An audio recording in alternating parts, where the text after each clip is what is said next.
Oke, selamat datang di News Channel. Di video kali ini kami akan membahas beberapa hal menarik dari manga Black Clover chapter 291 yang belum sempat terbahas di video sebelumnya. Mulai dari alasan Nahato menghindari Yami, penjelasan mengenai sihir baru Magna, hingga penjelasan Babang Yuki yang sudah mengkonfirmasi ulang tentang perkataan Julius. Tapi kami minta maaf jika dalam video ini terdapat misleading karena video ini hanya berdasar dari terjemahan fans, di mana terjemahan resmi baru akan dirilis pada hari Minggu tanggal 25 April pada pukul 11 malam.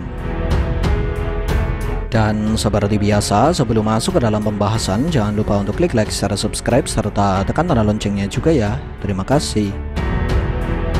Kemudian langsung saja hal menarik pertama, Nahato tidak sepenuhnya membenci Yami, dan setidaknya itulah yang bisa kita dapatkan dari perkataan dan sikap Nahato setelah Asta mengatakan kalau Nahato dan Kapten Yami memiliki semacam kemiripan. Lalu mengapa Nahato pernah mengatakan kalau dia membenci Kapten Yami?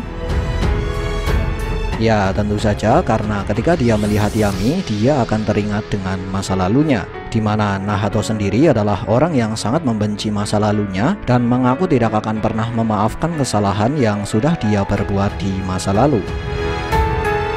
Hal menarik kedua, walaupun saat menggunakan Devil Union Mode, Asta terlihat sudah memiliki kekuatan yang terbilang overpower dalam dunia Black Clover, tapi ternyata menurut perkataan Nahato, Devil Union Mode Asta belum sempurna. Lalu sekuat apakah dan seperti apakah wujud Asta ketika dia berhasil menyempurnakan Devil Union Mode? Hal menarik ketiga, menurut penjelasan Asta, setelah dia menggunakan Devil Union Mode hingga kehabisan batas waktu, Asta akan mendapatkan dua efek samping. Efek samping pertama adalah rasa sakit yang luar biasa di seluruh tubuhnya.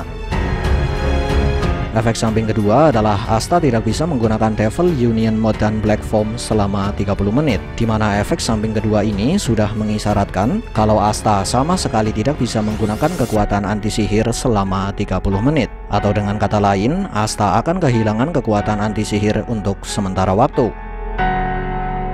Hal menarik keempat, di beberapa panel yang terdapat di halaman pertama hingga halaman ketiga, terlihat dengan jelas bahwa tangan kanan Asta yang sebelumnya sudah menghitam karena pertukaran dengan Libe, saat ini sudah kembali ke bentuk semula. Lalu, mengapa hal ini bisa terjadi? Nah, karena kami sendiri belum bisa memastikan hal ini, jadi kami akan memberikan dua opini.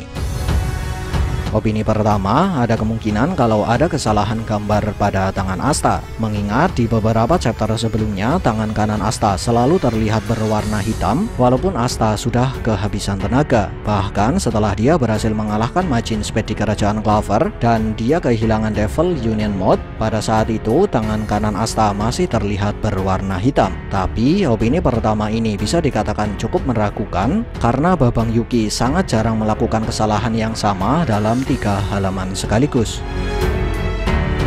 Opini kedua, ada kemungkinan kalau kembalinya tangan kanan Asta ke bentuk semula merupakan salah satu bentuk dari efek samping kedua penggunaan Devil Union Mode, di mana efek samping kedua dari penggunaan Devil Union Mode sudah membuat Asta tidak bisa menggunakan kekuatan anti sihir untuk sementara waktu, hingga membuatnya tidak bisa menggunakan Black Foam dan Devil Union Mode selama 30 menit. Dan jika opini kedua ini memang benar, maka bisa kita katakan kalau menghitamnya tangan Asta hanyalah perwujudan dari kekuatan anti sihir yang sudah didapatkan oleh Asta dari sebuah pertukaran dengan Libe. Hal menarik kelima, setelah mengetahui kalau Asta tidak bisa menggunakan Devil Union Mode selama 30 menit, Nahato kemudian menjelaskan kalau bertahan selama 30 menit tanpa Devil Union Mode Asta merupakan sesuatu yang terbilang sulit, karena sebagian besar kesatria sihir dengan kekuatan tertinggi saat ini sedang sibuk dengan pertarungan mereka sendiri. Padahal mereka harus bisa mengalahkan Dark Triad sebelum gerbang kedua terbuka, sekaligus menghentikan Morris yang saat ini sedang mempercepat terbukanya gerbang Clipot. Dan yang jadi pertanyaan sekarang, mengapa Nahato sama sekali tidak menyinggung tentang Magna, Noel dan yang lain, serta tidak menyinggung tentang Nozel dan Dorothy? Nah, karena Magna, Noel dan yang lain sudah terbahas di video sebelumnya, jadi kami hanya akan membahas tentang Nozel dan Dorothy. Tapi jujur, kami sendiri belum mengetahui dengan pasti tentang apa yang sedang mereka berdua lakukan. di mana Babang Yuki sendiri hanya memberikan petunjuk kalau mereka berdua memiliki tugas untuk melawan para Dark Disciple agar para Dark Disciple tidak mengganggu pertarungan para kesatria sihir melawan Dark Triad. Dan dengan satu petunjuk ini, kami menganggap kalau Nozel dan Dorothy masih di tengah tugas mereka dan belum menyelesaikan tugas mereka tersebut. Lalu, mengapa Nozel dan Dorothy bisa sangat lama dalam menyelesaikan tugas ini? Ya, tentu saja karena kerajaan Spade seharusnya memiliki banyak Dark Disciple. Dan ini berarti bahwa mereka berdua harus melawan puluhan Dark Disciple, karena mereka berdua memang menyerang markas Dark Disciple. Ditambah lagi, beberapa Dark Disciple dijelaskan memiliki kekuatan iblis. Dan sedikit tambahan, bila kita melihat jam gadang di kerajaan Spade saat para kesatria sihir sampai di kerajaan Spade dan saat Asta bertarung dengan Lilith, maka bisa kita simpulkan kalau pertarungan di kerajaan Spade baru berlangsung beberapa menit. Ya, hanya beberapa menit tapi membutuhkan belasan chapter, dan di dunia nyata sudah memakan waktu berbulan-bulan. Hal menarik keenam, lewat perkataan Dante di depan Kapten Jack, Babang Yuki sudah menjelaskan dua hal. Pertama, Dante sudah mengetahui tentang salah satu kelebihan dari sihir Kapten Jack yang dapat memotong apapun setelah sihirnya beradaptasi. Kedua, Kapten Jack sebenarnya sudah berhasil membuat sihir miliknya beradaptasi dengan sihir gravitasi dan sihir tubuh atau sihir daging Dante pada saat Dante menggunakan kekuatan iblis dengan persentase 80%. Tapi sayangnya Kapten Jack sudah mencapai batas sebelum dia berhasil membuat sihir miliknya beradaptasi dengan sihir Dante yang menggunakan kekuatan iblis sebesar 100%. Nah, sihir Kapten Jack pada dasarnya adalah sihir yang overpower.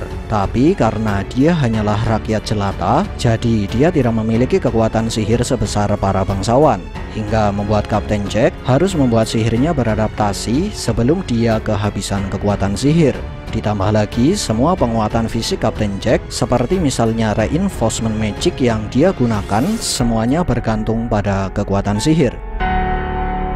Hal menarik ketujuh, lewat adegan flashback atau kilas balik yang ada di chapter ini, bisa kita simpulkan kalau Magna dan Zora adalah seorang rakyat jelata yang sadar diri, sekaligus sadar bahwa mereka hanyalah rakyat jelata yang hanya memiliki kekuatan sihir dalam jumlah kecil, dan tidak mungkin bisa mengalahkan penyihir sekelas Dante dengan cara biasa. Tapi walaupun demikian, mereka adalah rakyat jelata yang tidak mau menyerah pada nasib, dan mereka berdua terus berusaha untuk menemukan sebuah cara agar para penyihir dengan kekuatan sihir yang kecil seperti mereka bisa melawan penyihir dengan kekuatan sihir yang besar seperti Dante. Hal menarik ke-8, menurut penjelasan yang ada di 3 halaman terakhir chapter ini, cara kerja dari sihir baru Magna adalah menggabungkan kekuatan sihir dari setiap orang yang terhubung dengan teknik atau sihir rantai api Magna. Dan setelah digabungkan, kekuatan sihir tersebut akan dibagikan secara merata pada semua penyihir yang terhubung dengan teknik atau sihir tersebut. Karena itulah, untuk saat ini, bisa kita katakan kalau kekuatan sihir Magna sudah meningkat dan kekuatan sihir Dante sudah menurun, hingga membuat kekuatan sihir mereka berdua bisa dianggap setara. Kemudian, karena cara kerja dari teknik ini adalah menggabungkan dan membagi kekuatan sihir, maka teknik ini akan lebih efektif ketika digunakan untuk melawan musuh dengan kekuatan sihir yang jauh lebih besar dari si pengguna. Karena itulah teknik ini sangat cocok untuk para rakyat jelata. Dan jika teknik atau sihir ini digunakan oleh seorang penyihir dengan kekuatan sihir yang jauh lebih besar dari musuhnya, maka penyihir tersebut hanya melemahkan dirinya sendiri dan memperkuat musuhnya. Lalu, mengapa Magna bisa mendapatkan sihir tersebut? Dan bagaimanakah cara Magna memasang lingkaran sihir di dada Dante? Nah, karena sama sekali belum ada konfirmasi dari Babang Yuki tentang 2 pertanyaan tersebut, jadi kami hanya akan memberikan beberapa petunjuk yang sudah diberikan oleh Babang Yuki sebelumnya.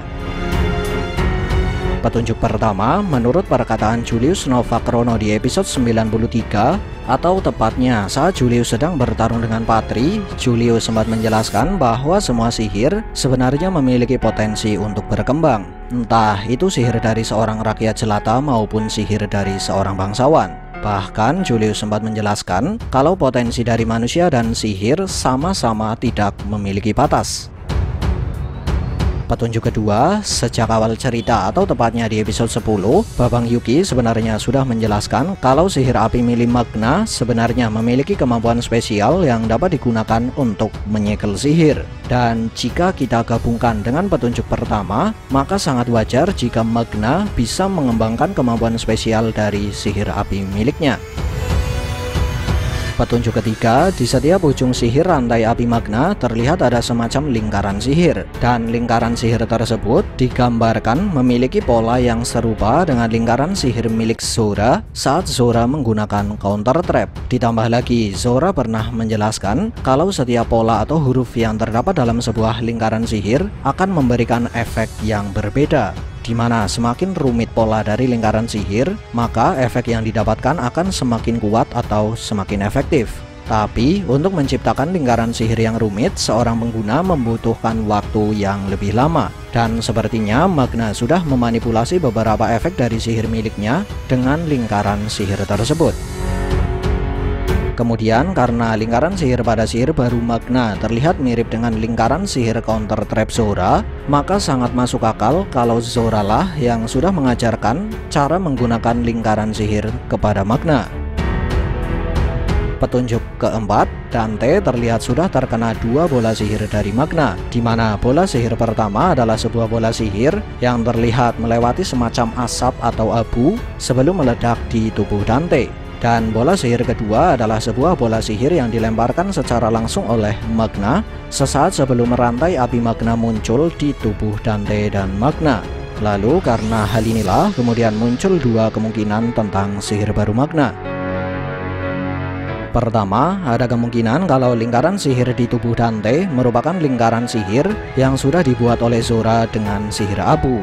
Dan lingkaran sihir tersebut bisa menempel ke tubuh Dante karena terdorong oleh bola sihir Magna.